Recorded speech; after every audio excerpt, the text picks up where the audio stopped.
Seigneur, pour la présence de nos Seigneur, pour nos frères et sœurs. D'accorder, Seigneur, une bénédiction particulière. Amen.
Je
Et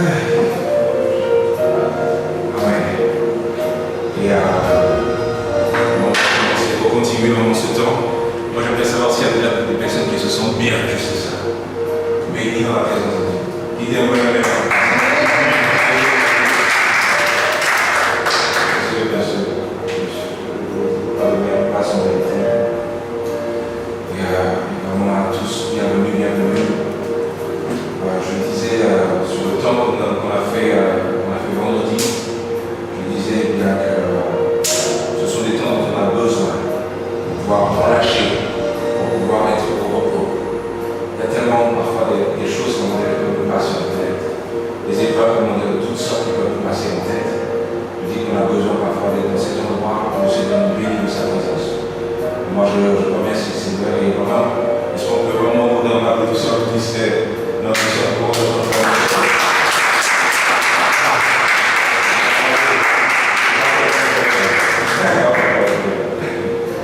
Amen. Vraiment, je remercie le Seigneur. Amen. Et on veut vraiment nous entendre parler aujourd'hui. Et on va juste fermer nos yeux pour vraiment se laisser conduire aujourd'hui. Comment tout le monde était vraiment collège. Amen. On va simplement parler, Seigneur. Nous venons devant toi, Père de gloire, et Seigneur Dieu, nous voulons en cet instant simplement, Père éternel, entendre, Seigneur, ce que toi tu as nous dit.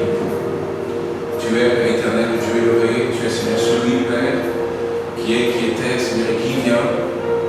Tu es celui, Seigneur, aujourd'hui, qui nous bénit, Père, de ta vérité, qui nous bénit par ta présence.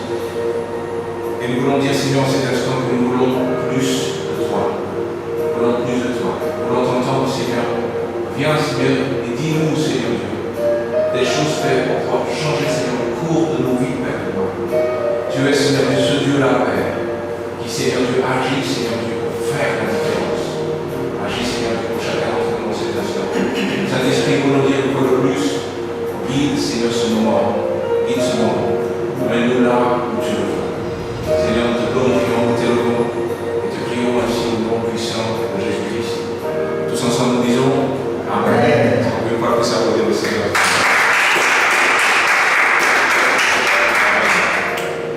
Amen. Je vais tenter vraiment de passer trop long. Moi, j'ai très très loin la dernière fois. Et c'est particulier parce que ce dimanche à l'église, en métropole, eh bien, on a eu un souci. On a eu un souci parce que, en général, lorsque je pars, je me fais toujours remplacer au piano. En général, j'ai toujours 2 ou 3 frères sur qui je peux compter, mais là, personne n'était disponible. Du coup, les sœurs m'ont dit, on pu faire, la louange pour autant avoir un pianiste attitré. Et ce n'était pas quelque chose de simple, mais quelque chose aussi de révélateur. Parce que, qu'est-ce qui nous fait venir finalement? Qu'est-ce qui nous fait venir? Qu'est-ce qui attire notre attention finalement? Qu'est-ce qui nous influence finalement? Et je me pose très très souvent cette question. Qu'est-ce qui attire notre attention réellement? Est-ce que la vérité à elle seule attire notre attention? Est-ce que le principe à lui seul attire notre attention? Ou bien il nous faut tout plein de choses pour pouvoir faire en sorte d'attirer notre attention? Il y a parfois des fois où je suis découragé parce que je remarque qu'il en faut plus que la simple vérité pour attirer l'attention des gens sur le Seigneur. Mais savez-vous, mes chers frères et sœurs, qu'en vérité, il y a quelque chose qui ne va pas en nous? Parce que très très souvent, on est tellement drogué par toutes ces choses qui nous influencent, qu'il nous est difficile de discerner des choses qui comptent. Est-ce que je peux vous dire aujourd'hui que la parole de Dieu compte encore, qui vient de la maison? Est-ce que je peux vous dire encore que la vérité à elle sera assez de valeur pour attirer notre attention?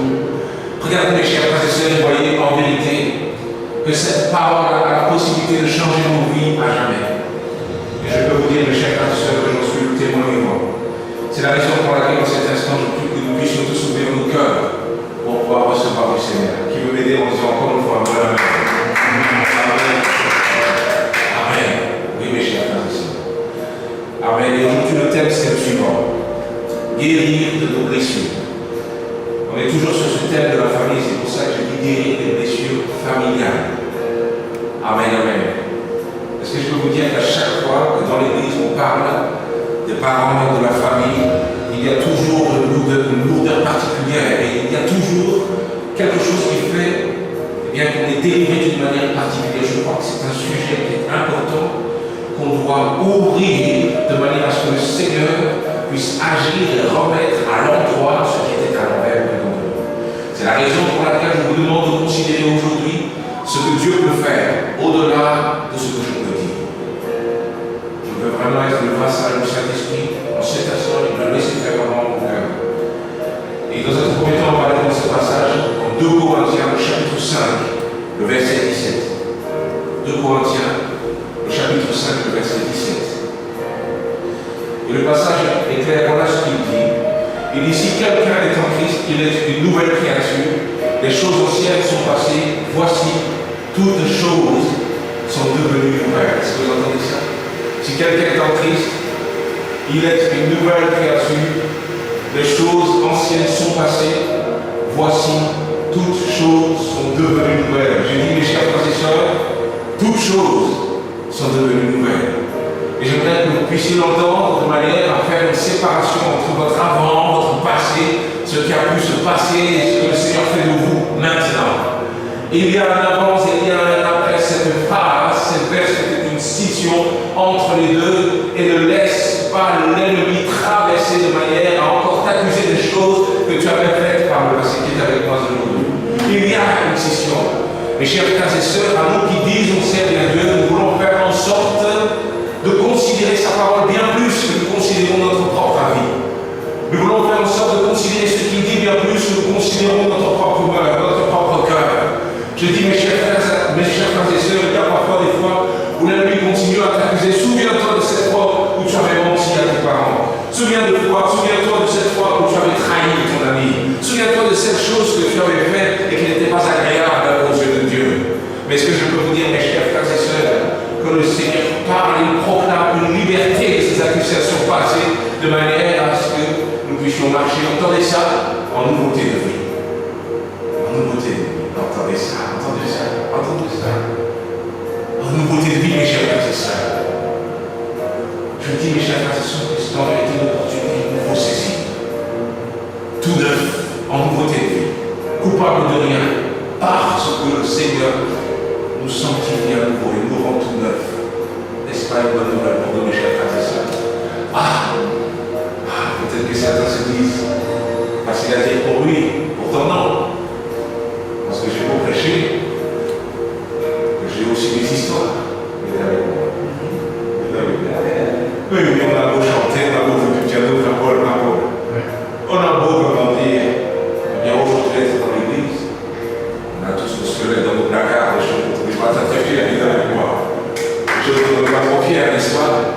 Des choses qu'on a faites, des choses qu'on a dites dont on n'est pas trop fiers. Parce que regarde-moi le premier, entendez bien ce que je vous dis souvent, j'étais un gros arrogant auparavant.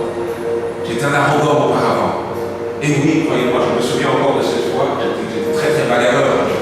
Mais j'étais très bagarreur. Attention. Je me souviens de ce garçon qui un jour, comment dire, a frappé mon plus petit frère. Et lui, il avait la technique pour pouvoir m'énerver. Alors, ce qu'il a fait, c'est qu'il est venu vers moi et m'a dit, tiens, m'a frappé. J'étais tellement heureux, je ne lui ai pas demandé d'explication. Je suis parti chez la personne. J'ai demandé à son père où est-ce qu'il était. Et lorsqu'il est sorti, je lui ai dit, ça c'était les cadres d'avant. C'est plus ça.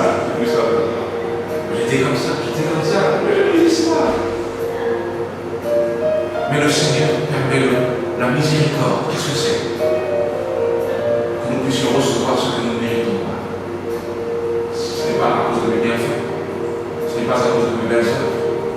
Mais c'est parce qu'un jour il a décidé de mourir pour nous à la croix et avec moi, afin que nous puissions être sauvés. Et nous voici aujourd'hui prétendant au ciel, alors que nous ne méritions pas. Quelqu'un dit avec moi, Seigneur, dis-nous avec moi, Seigneur, merci pour ta miséricorde. Amen, merci pour ta miséricorde. Oui, mes chers frères et sœurs, nous avons ce droit, nous avons la possibilité aujourd'hui de marcher en nouveauté de vie. Et mes chers frères et sœurs, j'aimerais dans un tout premier temps, bien comment dire, ça fait longtemps, dans un premier temps,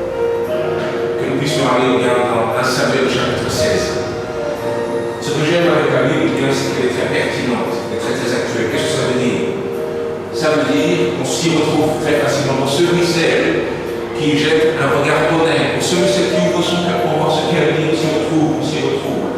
Et il se trouve que ce ne sont pas tous les serviteurs de Dieu, ce ne sont pas tous les servants de Dieu, les hommes de Dieu, les femmes de Dieu, qui ont eu une enfance facile. Et on va commencer dans un tout premier temps par le roi David. On parle très souvent du roi David, n'est-ce pas?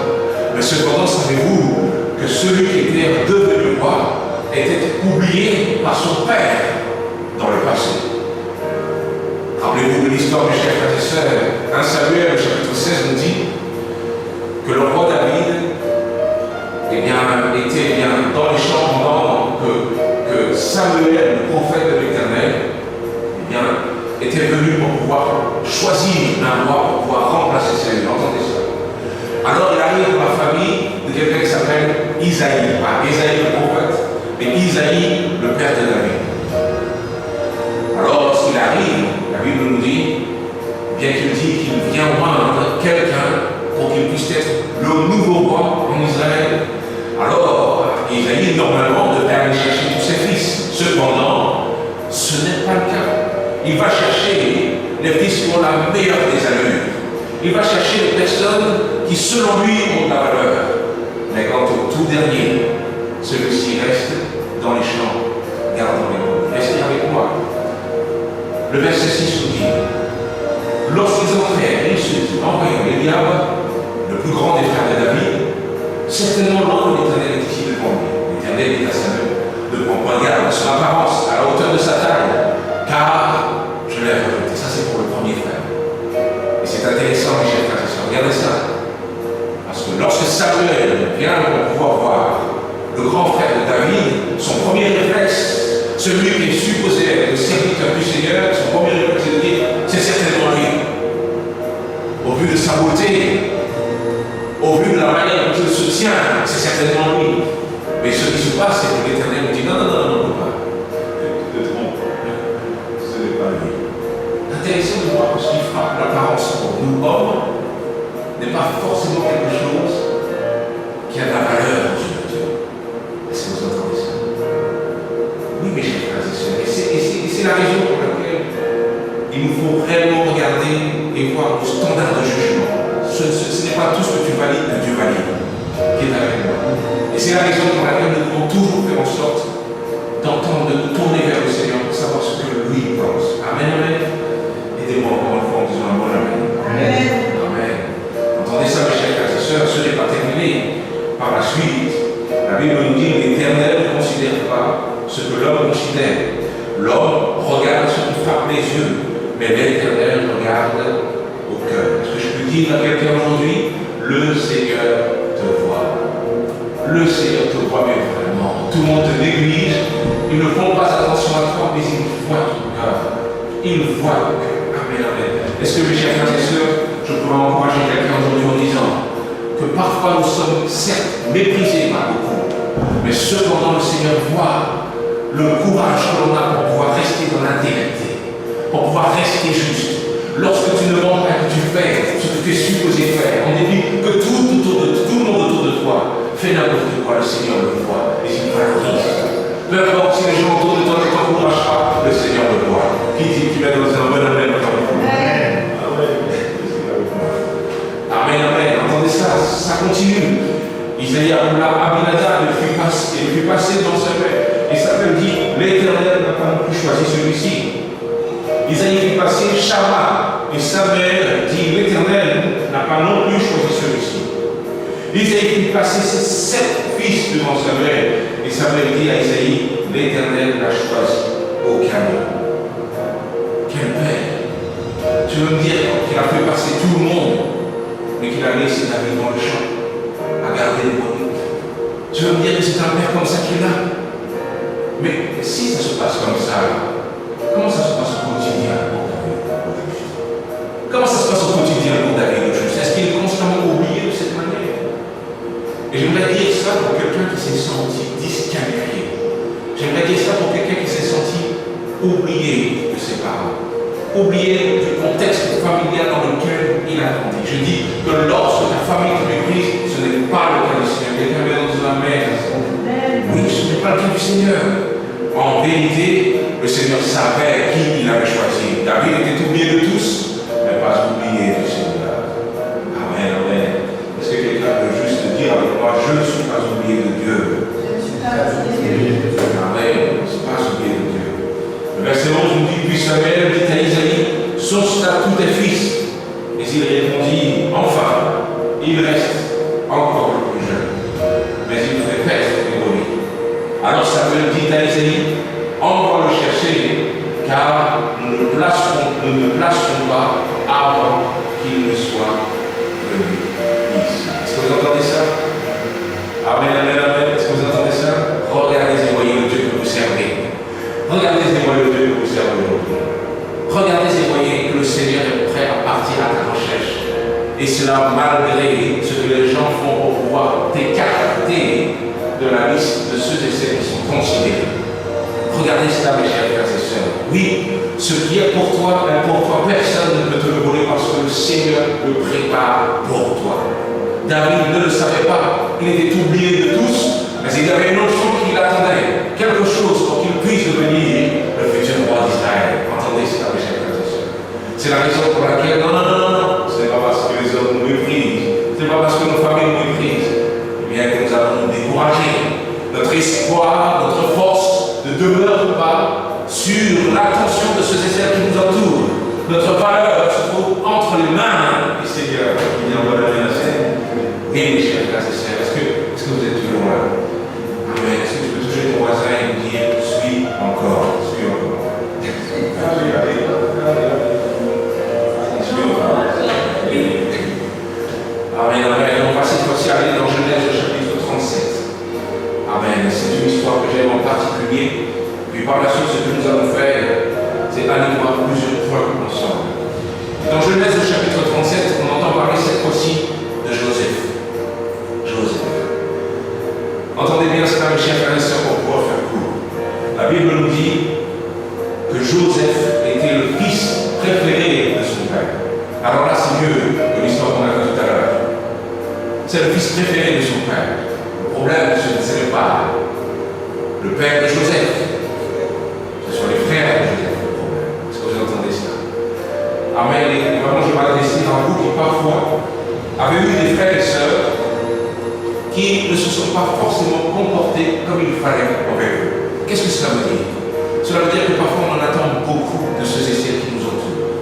On attend qu'ils puissent être des personnes qui nous couvrent. On attend que ce soit des personnes qui ouvrent leur cœur pour pouvoir nous parler. On attend qu'ils puissent nous donner, mais au lieu de ça, ils nous jalousent. Au lieu de ça, la haine monte dans leur cœur contre nous. Est-ce que vous êtes avec moi? Et très souvent, on se sent handicapé parce qu'on n'a pas reçu ce qu'on est supposé avoir. Entendez bien cela, mes chers frères et sœurs. L'un des grands soucis qui se passe dans ces moments, c'est que très souvent, on reste bloqué à cette étape-là. Qu'est-ce que cela veut dire? Tu continues à espérer et à attendre quelque chose de quelqu'un qui ne pourra pas te donner ce que tu veux. Est-ce que vous entendez ce que je dis? Il y a parfois, mes chers frères et sœurs, des frères, des sœurs, des parents qui n'ont pas ce qu'il faut dedans d'eux. Et très souvent, dans notre volonté d'être comblés par eux, on s'arrête là et on attend ce qu'ils ne peuvent pas donner. Entendez bien ça, mes chers frères et sœurs. Est-ce que je peux vous dire qu'il y a mieux dans le Seigneur? Est-ce que je peux vous dire que parfois le Seigneur veut vous remplir, vous, d'amour, de manière à ce que vous puissiez donner de l'amour à cette personne qui ne vous en a jamais donné? Il inverse les rôles, il prend en compte celui qui est le plus mature de manière à ce qu'il puisse donner. Est-ce que je peux vous dire que très souvent ceux et celles qui agissent de cette manière n'ont eux-mêmes pas reçu ce que vous leur demandez? Est-ce que vous entendez ça, tout le monde? Mes chers frères et sœurs, les frères de Joseph devraient être des frères qui lui apprennent la vie. Ils devraient être des frères qui l'entourent. Ils devraient être des frères qui l'aiment. Mais ce n'est pas ça. À chaque fois que Joseph reçoit quelque chose, eh bien, ses frères le haïssent davantage. J'aimerais vous dire ça, mes chers frères et sœurs. Entendez bien ça, entendez bien ça. Tout le monde n'a pas forcément de bonnes intentions. Attention, mes chers frères et sœurs. Entendez bien cela, mes chers frères et sœurs. Entendez bien cela. Il y a quelque chose de particulier qui brille dedans de vous, une qualité particulière, une intelligence particulière, un amour particulier qui brille au-dedans de vous, une faveur particulière au-dedans de vous. Est-ce que je peux vous dire que si le Seigneur se réjouit de cela, ce n'est pas forcément le cas de tous. regardez mes chers frères et sœurs, nous sommes encore dans un monde déchu. Qu'est-ce que ça veut dire? Ça veut dire qu'on ne va pas forcément avoir ce que l'on espère dans ce monde. Cependant, il y a une source, mes chers frères et sœurs, qui ne vous décevra jamais. Et cette source-là se trouve en notre Seigneur. Et mes chers frères et sœurs, entendez ça. Et c'est ce que le Seigneur essaie de faire. Il veut que nous puissions nous réconcilier avec lui de manière à ce que nous puissions être câblés pour recevoir à nouveau l'amour, que nous puissions recevoir à nouveau une confiance nouvelle au-dedans de nous, de manière, mes chers frères et sœurs, à ce que nous puissions briller de sa lumière. Restez avec moi. Les frères de Joseph le haïssaient. Verset 4, ses frères virent que leur père l'aimait plus que tous, ils le prirent en haine. Verset 5, Joseph eut un songe et le raconta à ses frères qui le haïrent encore davantage. Verset 11, ses frères eurent de l'envie contre lui, mais son père garda le souvenir de ces choses. Continuons, mes chers frères et sœurs. Au verset 18, ils mettent maintenant l'apogée à ce qu'il voudrait faire, Le verset 18 nous dit, à un moment donné, que Joseph vient vers ses frères. Et c'est alors, la Bible nous dit, ils le virent de loin, et avant qu'il fût près d'eux, ils complotèrent, le Saint-Esprit, ils complotèrent de le faire mourir. Et ils se dirent l'un à l'autre, voici le faiseur de songe qui arrive, venez maintenant, tuons-le. C'est frère, tout le monde, c'est frère. Jetons-le dans une des citernes. Nous dirons qu'une bête féroce l'a dévoré, et nous verrons ce que deviendront ces songes. Entendez ça. C'est frère. Attention, sors un petit peu d'Alice au pays des merveilles. Non. Ça ne se passe pas forcément comme on le pense. Entendez bien ça, mes chers frères et sœurs. Le verset 28 nous dit que lorsque les frères voient les marchands matériels, la Bible dit qu'ils tirèrent et firent remonter Joseph hors de la citerne, non pas pour le délivrer, mais ils le tiraient pour pouvoir le vendre comme esclave aux Madianites. Et ces derniers l'emmènent en Égypte pour qu'il puisse être esclave dans la maison de Potiphar. Ce n'est pas terminé, mes chers frères et sœurs. Voilà ce qui se passe au verset 31. La Bible dit, prirent alors la tunique de Joseph et ayant suivi un bout, ils plongèrent la tunique dans le sang. Ils envoyèrent à leur père la tunique de plusieurs couleurs en lui faisant dire, voici ce que nous avons trouvé. Reconnais si c'est la tunique de ton fils ou non. Entendez bien cela, mes chers frères. Regardez et voyez la machination. Regardez et voyez le mauvais cœur de ces fameux frères. Alors, il y a quelque chose qui est à voir dans ça, parce qu'on se sent un petit peu acculé quand on entend toutes ces choses-là. Mais comment faire pour pouvoir réagir envers nos familles quelque part? Comment est-ce qu'il faut faire lorsqu'on a des personnes qui sont mal intentionnées dans nos familles? Comment est-ce qu'on fait aujourd'hui? Mes chers frères et sœurs, ce que je peux vous dire, que votre devoir, c'est d'aimer, de continuer à aimer. Mais vous devez aimer tout en vous protégeant. Voilà la meilleure manière, la manière la plus mature d'aimer dans le monde. Oui, mes chers frères et sœurs, ils sont parfois capables de vous faire du mal, c'est vrai. Mais ne changez pas, n'abaissez pas votre attitude à cause de ce qu'ils vous font. Non. Aimez, parfois de loin. Je ne demande pas qu'il soit dans votre cercle proche, qu'il ne soit pas forcément dans votre cercle proche. Et si tu as besoin que je t'aide pour un déménagement, je suis ton homme, je viendrai. Je ne serai pas toujours là, parce que parfois ta présence est difficile pour moi, mais cependant, je vais t'aimer en action. Je vais regarder et voir comment est ton cœur, comment est-ce que tu te sens, je te donnerai une parole quand même. Oui, mes chers frères, tout en vous protégeant. Est-ce que vous entendez ça, tout le monde? Est-ce que vous entendez ça? Qui m'aide en disant encore pour avoir le mail? Oui, mes chers frères et sœurs, alors, je ne sais pas pour vous, mais après ça, voilà, je vais certainement garder aucune. Parce que Ricardo, tu me fais ça, tu es obligé. Comment dire, tu me fais ça, tu fais en sorte de me jeter dans un puits de bois alors que j'attends de toi que tu puisses me conduire dans cette vie. Ça n'est l'esclavage chez Potiphar, quand je suis en train de laver le sol, je pense à toi et la manière dont je vais t'attraper lorsque je vais grandir et sortir d'ici avec moi. Mais ça c'est nous, ça n'est-ce pas? C'est la réaction logique, n'est-ce pas? Mais mes chers frères et sœurs, le Seigneur ne souhaite pas que nous puissions agir avec nos cœurs. Parce que tu continues à perdurer le mal. En fait, mes chers frères et sœurs, nous devons faire en sorte de ne pas tomber là où ils sont. Non, on ne peut pas agir comme ils sont, tu dois garder ta hauteur. Et c'est ce qui se passe pour Joseph. Joseph ne prend pas rancune par rapport à ce qui se passe. La Bible nous dit, cette fois-ci bien plus long, verset 45, lorsque Joseph, maintenant n'est plus en esclavage, il veut le premier ministre d'Égypte est avec moi.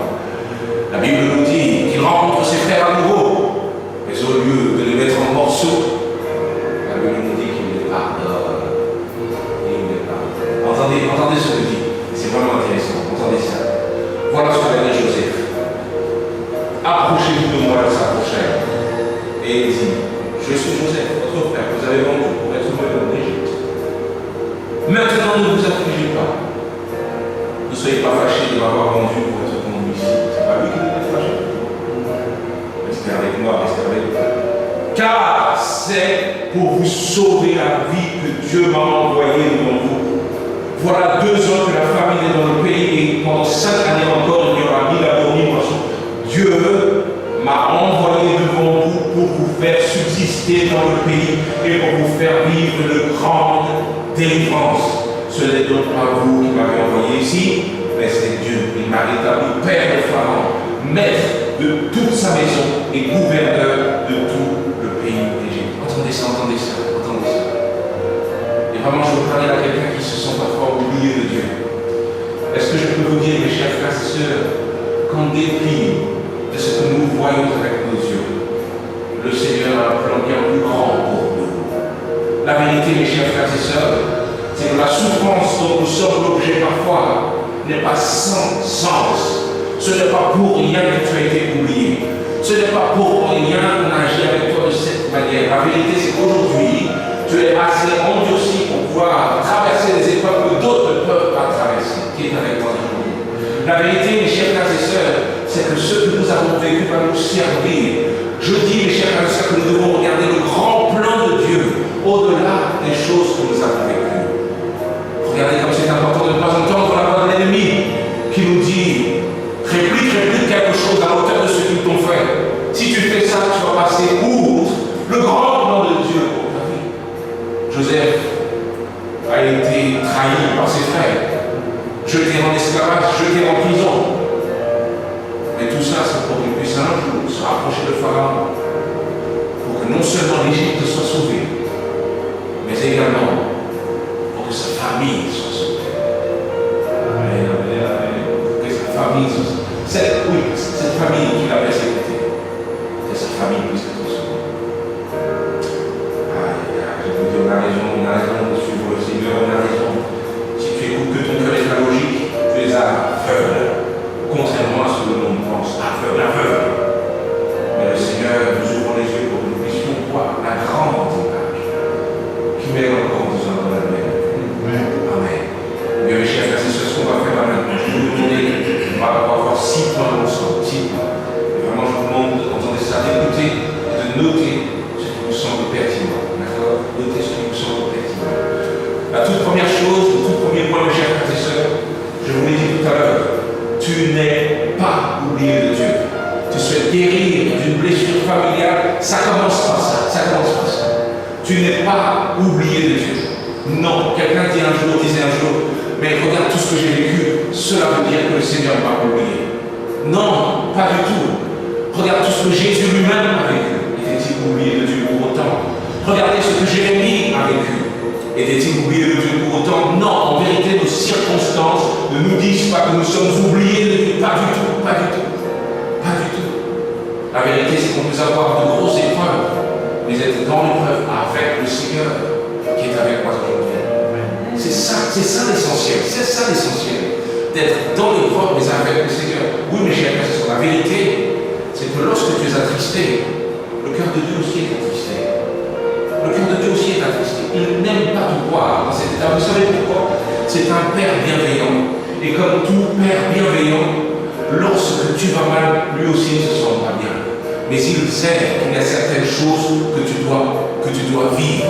Il sait qu'il y a certaines épreuves par lesquelles tu dois passer. Et je prie que tu puisses lui faire confiance au-delà de ce que le monde te dit. Qui est avec moi aujourd'hui? Oui, mes chers frères, c'est 2 Corinthiens 4 nous dit, au verset 8, nous sommes pressés de toute manière, mais non réduits à l'extrémité, dans la détresse, mais non dans le désespoir, persécutés, mais non abandonnés, abattus, mais non perdus. Est-ce que vous entendez ça? Oui, mes chers frères, il y a une différence. Il y a une différence, entendez ça. Il y a une différence entre être enterré et être planté. Il y a une différence entre être enterré et être planté. terre, mais pas pour mourir. Au contraire, la graine germe pour devenir un arbre fort. Est-ce que vous êtes avec moi tout le monde? Ce n'est pas parce que le Seigneur te met sous terre, ce n'est pas parce que tu regardes tout autour de toi que tu vois les ténèbres, que tu es là pour pouvoir mourir. Pas du tout. Le Seigneur sait ce qu'il fait. Est-ce que vous êtes avec moi tout le monde? Ah, je fais mon mieux. Je fais mon mieux. Amen, amen.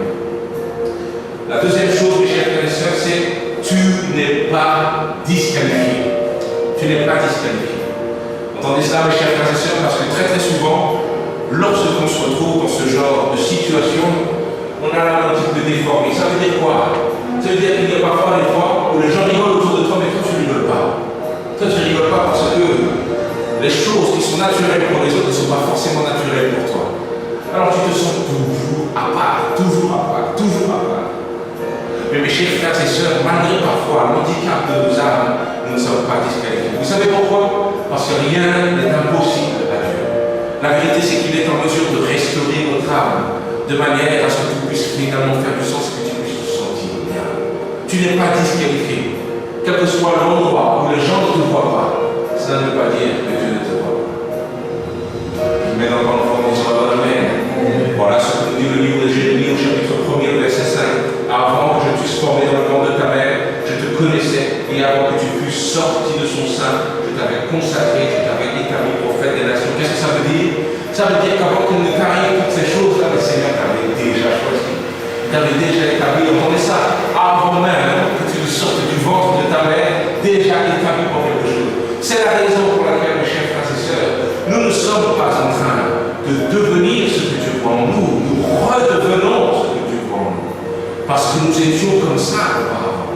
Vous devez voir ça. En vérité, le Seigneur t'a créé avec, en vérité, tout ce qu'il te faut pour pouvoir être comme il te veut. Mais vous devez entendre, mes chers frères et sœurs, que ce monde nous a corrompus à tel point qu'on ne se sent plus à la hauteur qui est avec moi.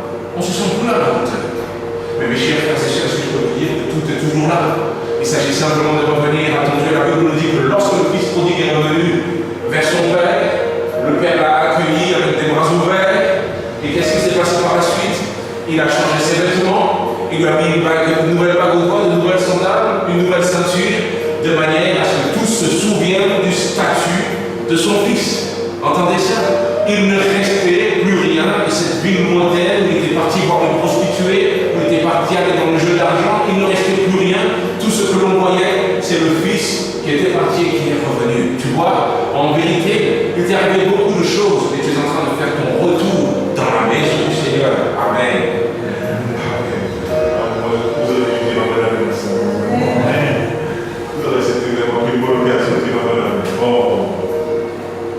Continuons, mes chers frères et sœurs. Restez avec moi. Il nous reste encore 4 points. Et par la suite, on va prier. Amen. Le troisième point, c'est le suivant. Entendez bien ça, mes chers frères et sœurs. Ne cache pas tes blessures. Laisse le Seigneur te guérir. Le psaume 34, verset 18 nous dit: l'Éternel est de ceux qui ont le cœur brisé et il est sauve ceux qui ont l'esprit dans la raison. Qu'est-ce que cela veut dire, mes chers frères et sœurs? Entendez bien cela. Pasteur Ricardo te dit bravo parce que tu es arrivé jusque-là. Entendez bien cela. Beaucoup de personnes auraient abandonné, mais toi tu as fait en sorte d'arriver jusque-là. Ça veut dire que tu as du courage. Mais attention, attention mes chers frères et sœurs. Ce n'est pas parce que nous sommes arrivés jusque-là qu'il n'y a pas des choses à changer au-dedans de nous.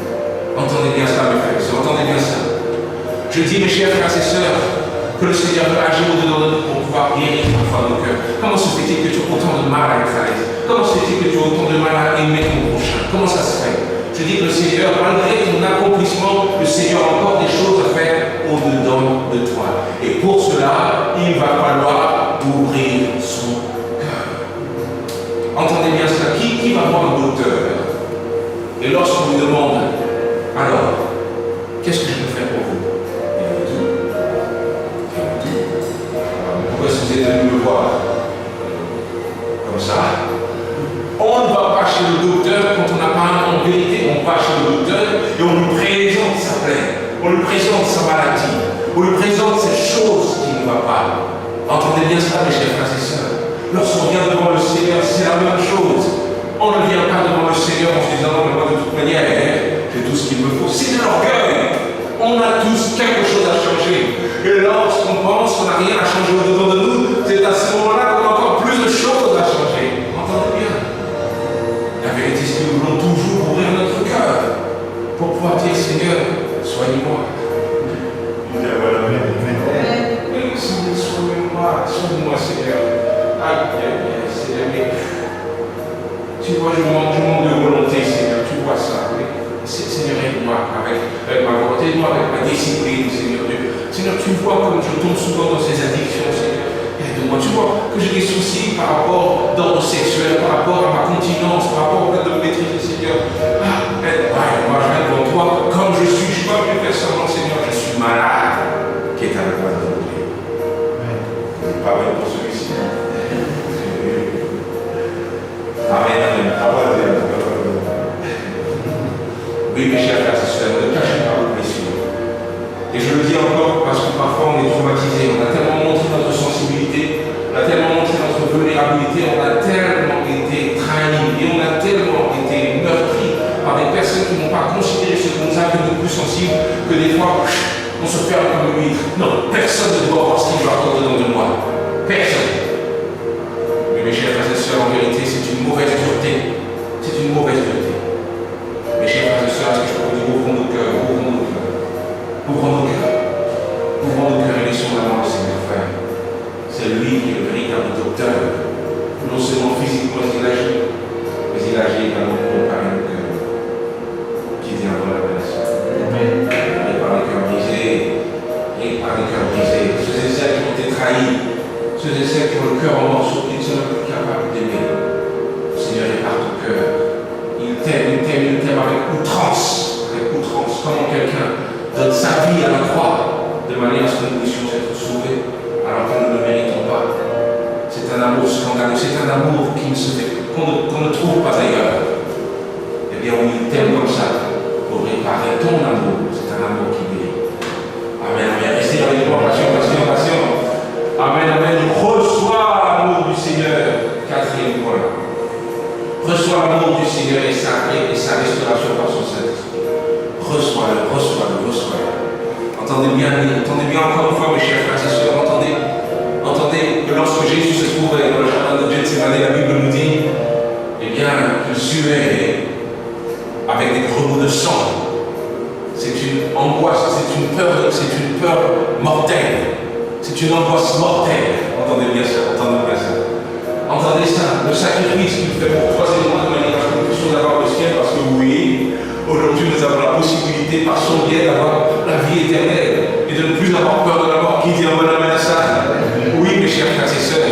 Eh bien oui, le Seigneur a décidé de prendre cette souffrance. Entendez bien, mes chers frères et sœurs, que la crucifixion était la pire des sentences de l'époque.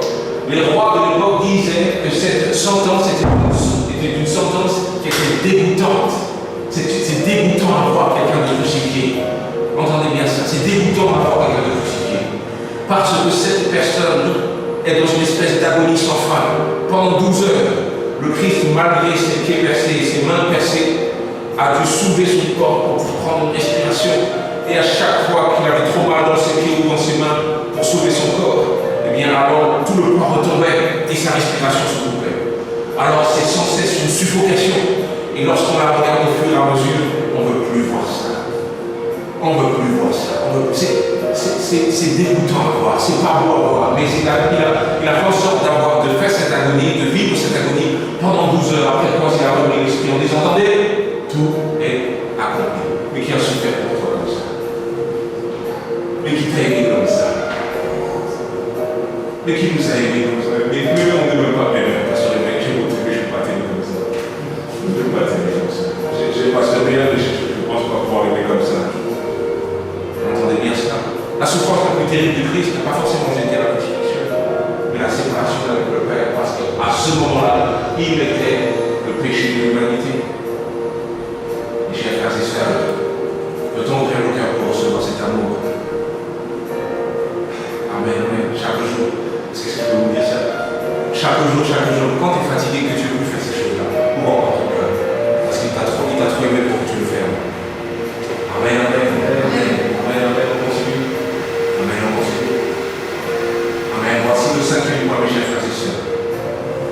Accepte tout ce que Dieu dit de toi. Amen. Ça, c'est une partie qui est compliquée. Mais pour pouvoir guérir les blessures que nous avons par le passé, il faut enlever ce qu'on a pu dire de mal sur toi. Amen. Non, non, tu n'es pas un bon à rien. Non, tu n'es pas quelqu'un qui est menteur à vie, hypocrite à vie. Non, tu n'es pas quelqu'un qui est défini par ta colère ou par ton côté bagarreur. J'en suis là pour exemple, j'en suis là pour vivante. Oui, mes chers frères et sœurs, on doit enlever toutes ces choses-là, ce sont des semences du diable. Elles doivent, ces choses-là doivent arrêter d'avoir encore leur impact au-dedans de toi aujourd'hui. Et tu dois remplacer tous ces mots par ce que le Seigneur dit de toi. La Bible dit que tu es plus que vainqueur par celui qui t'a aimé, qui dit avoir donné la suite. Plus que vainqueur. Entendez bien ça. Ce n'est pas terminé. La Bible, mes chers frères et sœurs, dit qu'il nous a aimés jusqu'à mourir à la croix. La Bible dit qu'il a forgé sur nous des projets de paix et non de malheur. Entendez bien cela, mes chers frères et sœurs. Amen, amen, amen. Amen. Je termine très rapidement. Je termine très rapidement. Bien, mes chers frères et sœurs, alors que nous acceptons toutes ces choses que le Seigneur dit de nous, alors que nous remplissons de toutes ces choses que Dieu dit de nous, nous voulons également, mes chers frères et sœurs, être des ambassadeurs. Nous avons reçu et maintenant nous devons faire. Non, ton existence n'est pas vaine. Ton existence n'est pas vaine. Ta vie compte. Ta vie compte. Amen. Ta vie compte. Mes chers frères et sœurs, la Bible dit dans Matthieu chapitre 5 que nous sommes lumière du monde. Une ville sur une montagne peut être cachée. Le Seigneur t'a béni pour que tu puisses bénir à ton tour. Je prie, mes chers frères et sœurs, que tous les mensonges du diable qui disent que notre vie n'a pas d'importance, mais sans cet instant être effacé. La vérité, mes chers frères et sœurs, c'est que le Seigneur a mis des dons, des talents dedans de nous, de manière à ce que nous aussi puissions aller éclairer la vie de quelqu'un d'autre. Oui, mes chers frères et sœurs, je dis en cet instant, la vie compte. Je sais quelqu'un peut dire avec moi, ma vie compte. Amen. Est-ce qu'on peut fermer nos yeux, mes chers frères et sœurs? Amen. Amen. Amen. Seigneur, dans cet instant, nous viens toi, Père de gloire. Je crois que Seigneur Dieu, bien, cette partie-là, Père, Seigneur Dieu, est celle où tu souhaites agir. Eh bien, Père de gloire, je viens devant toi, Père éternel, pour tous ceux et celles, Seigneur, qui ouvrent leur cœur, Seigneur, pour pouvoir recevoir de toi. Seigneur, je prie, Père, en cet instant, que tu puisses agir maintenant. Éternel Dieu, nous avons tant vécu, Seigneur Dieu, avec toutes ces souffrances. Nous avons tant vécu, Seigneur Dieu, avec toutes ces blessures devant de nous. Nous avons tant vécu, Seigneur, avec toutes ces pensées, Seigneur Dieu, bloquantes. Mais Seigneur Dieu, en cet instant, nous venons devant toi, Seigneur, et t'invoquons. Seigneur Dieu, afin, Père, que tu puisses agir, Seigneur Dieu, en cet instant. Oui, Père, puisses-tu, Seigneur Dieu, guérir les cœurs en cet instant. Puisses-tu, Seigneur Dieu, agir, Seigneur, afin, Père, que nous puissions plus entendre les mauvaises accusations de l'ennemi. Seigneur, agis en cet instant par ton Saint-Esprit, Père de gloire. Et que, Seigneur Dieu, nos pensées puissent changer. Que nos cœurs, Seigneur Dieu, puissent changer. Seigneur, nous sommes prêts enfin, Père, à rentrer, Seigneur, dans cette nouvelle vie. Nous sommes prêts, Père de gloire, enfin, Seigneur, Père, à rentrer, Seigneur, dans ce moment d'après, Père de gloire. Dans ce temps de liberté, Seigneur. Seigneur, agis dans cet instant, Seigneur, pour chacun d'entre nous, Père. Tu es Dieu, Seigneur Dieu, et en cet instant, Seigneur, ce que tu proclames dans notre vie, Père, est réel, Seigneur Dieu. Ce que tu proclames dans notre vie, Père éternel, oui, Seigneur Dieu, est là, Seigneur. Et c'est la raison pour laquelle nous entrons, Père, en cet instant, dans cette nouvelle vie, Seigneur Dieu, avec toi. Oui, Père de gloire, agis, Seigneur, en cet instant. Tu vois, Père éternel, la sœur Florence, Père de gloire, le frère Michael, Seigneur, mais également le frère Paul aussi, tous bien-aimés qui sont venus avec nous aujourd'hui. Seigneur, que tu puisses agir, Seigneur Dieu, pour chacun d'entre nous, Père de gloire, afin, Seigneur Dieu, que nous puissions, Seigneur, en cet instant, changer, Seigneur Dieu, et marcher dans nos côtés de vie, Père. Oui, Seigneur, marque, Seigneur, cet endroit, ce moment, Père. Oui, Seigneur, faire rouge dans nos âmes, Père. Et que, Seigneur Dieu, nous puissions, Seigneur, recevoir enfin ton amour et changer pour ta gloire. Au nom de Jésus, tout le monde dit avec moi, Amen. Amen, amen, amen. Amen. Pendant que vous fermez vos yeux, on va faire cette dernière prière ensemble. Dis ensemble, Seigneur, je t'ouvre la porte de tous mes secrets. Prends tout et guéris-moi. Amen. Dis-le vraiment. Je refuse de croire aux accusations du diable. Satan est un menteur. Car les choses anciennes sont passées. Toutes choses sont devenues nouvelles. Disons ensemble, le Seigneur grave ta parole dans mon cœur. Je suis tout ce que tu dis de moi. Allez, courage, courage encore, dis Je décide de pardonner une fois pour toutes, déjouant ainsi les plans du diable pour ma vie. Encore une fois, disons ensemble, je suis un ambassadeur pour toi dans ma famille. Et partout où tu m'envoies, j'en accepte le mandat. Disons ensemble que ta lumière brille dans ma famille, que ta lumière brille dans ma famille.